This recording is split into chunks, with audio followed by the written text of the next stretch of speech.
again. I know it's been a while. All right, well, welcome back. Today I'm going to talk to you about what to look for when you are doing a walkthrough of a potential deal.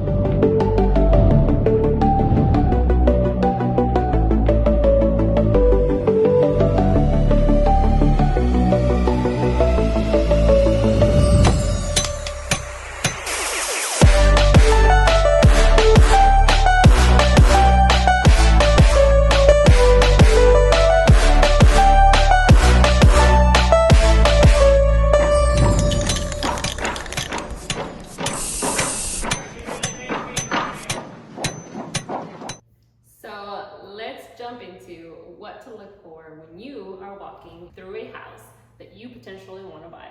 First, measure the space, right? Living room, kitchen, dining room, bathrooms, bedrooms. Go into each space, measure from one end to the other end, whatever that is, times the other end to the other end. Hopefully that made sense. You want to look at the ceiling. You want to look for potential water leaks. Okay, is there brown spots? Is it bubbling up? Do you need to replace any of the panels or the drywall?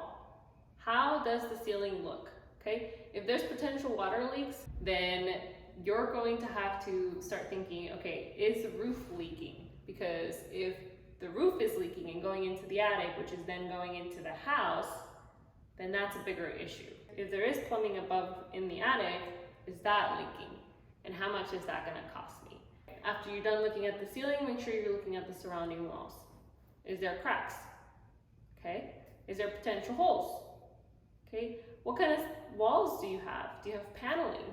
Do you have plaster drywall? That's expensive to replace. Do you have wallpaper? I know wallpaper is in, but the old wallpaper is old and gross. Side story, Javon's really been trying to get me into liking wallpaper and using it in this house. I don't think it's gonna work. Anyways, when you're done with the walls, make sure that you're looking at the floor. What kind of flooring do you have?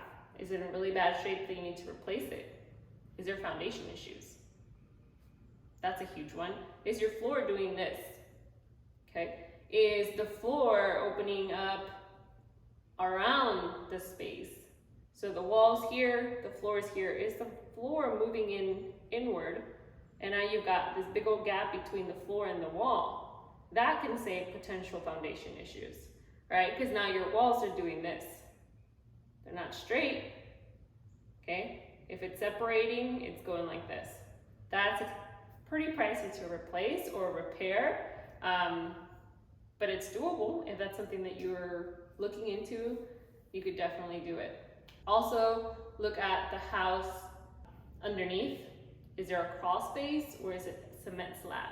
If it's cement slab and you have a foundation issue, then that's gonna be more expensive versus if it's a crawl space and you have a foundation issue, because now people can go underneath the house and actually fix it. And you wanna make sure that you're looking at the kitchen.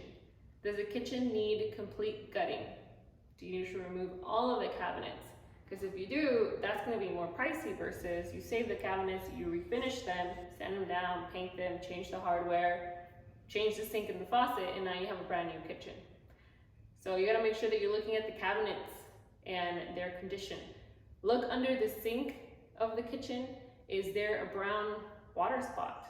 Is there a lot of water damage underneath? That means that plumbing there is leaking. Could be an easy fix, could be more, right? Then you want to look at the bathrooms. How are the bathrooms conditioned? Do you need to remodel completely? Is there a bathtub, stand-up shower? Are the tiles falling off? Is there cracks in all the tiles of the shower? Do you need to replace the tub, the tile, the toilet, the vanity? That's more expensive versus the tub's good, the tiles are decent, let me just throw some paint on, maybe change the sink, the faucet, but the toilet's good and the vanity's good, right? That's all gonna be a different story versus gutting the entire bathroom. So how much work does it need? And again, look under the sink. Is there water damage? As well as turn on the faucets. Is there water flowing? How much water is flowing? Can you get hot water? Those are all things you should look for. And in the bedrooms, how are the spaces? How much remodeling do you need to do? Now, let's go into the water heater. Make sure that you're looking for any possible leaks when you look at a water heater. Where is it located? Do you need to replace the water heater? Because if you replace the water heater, that's going to be about $800 for a 50-gallon tank water heater versus not doing anything to it, and you save yourself $800. Plus the plumber's fee of however many hours they're in there fixing it or replacing it. So those are all things that you should be taking into account. Now look at the HVAC system. Does it have an HVAC system? Is the system outside old? Does it need replacement, or is it fairly new? Does the system inside, meaning the coils and the heater, does that need replacement, or is that in good condition? Because those three systems, which make the heat and air in your house, could go up to about $10,000 with labor plus the actual units. So those are all things that you gotta look for. And make sure that you walk outside. Look at the roof. Does it need replacement? Is there a lot of trees hanging over the roof? Because if so, that means that the tiles on that roof might have some damage. What about the fascia and the soffit around your house? The fascia, the wood piece that goes around right underneath the roof, and the soffit is right underneath that. Make sure that you're also looking at the electrical panel. Does that need replacement? Does it need updating? How old is it? Was it done correctly? So a panel goes for about $700 plus whatever your electrician charges for the labor. But if you need to rewire the whole house, that's more expensive. I know you can't tell, I still can't tell if I need to rewire an entire house, but I can look at a panel and see if it's outdated. But I won't get into that because I'm not an electrician. Make sure that you're looking at the windows. Look at the windows from the inside and look at them from the outside. Do they need replacement? Are they single pane, double pane, triple pane? Because the differences in the windows is going to tell you if you're going to be spending a lot of money. Also look at the window condition, because if your windows are really outdated and really old and not functional, then that's also not going to bring any value to you. So make sure that you're looking at that. All right, well, those are my tips for you all, and I hope the pictures helped. This is a quick video, but I just wanted to talk more in detail about what I look for when I do a walkthrough, especially after getting this particular property. If you saw my last episode, you heard about how a good home inspection would have really helped us negotiate the price down.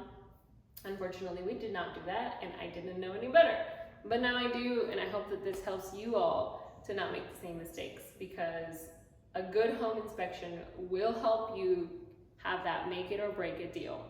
So make sure that you're doing your own due diligence even before you have the property under contract and before you have a professional home inspector go into the house, because now you can start estimating prices, you can start getting quotes, so much easier. All right, I'll see you guys next time, and we will be going back to the rehab here at the flip.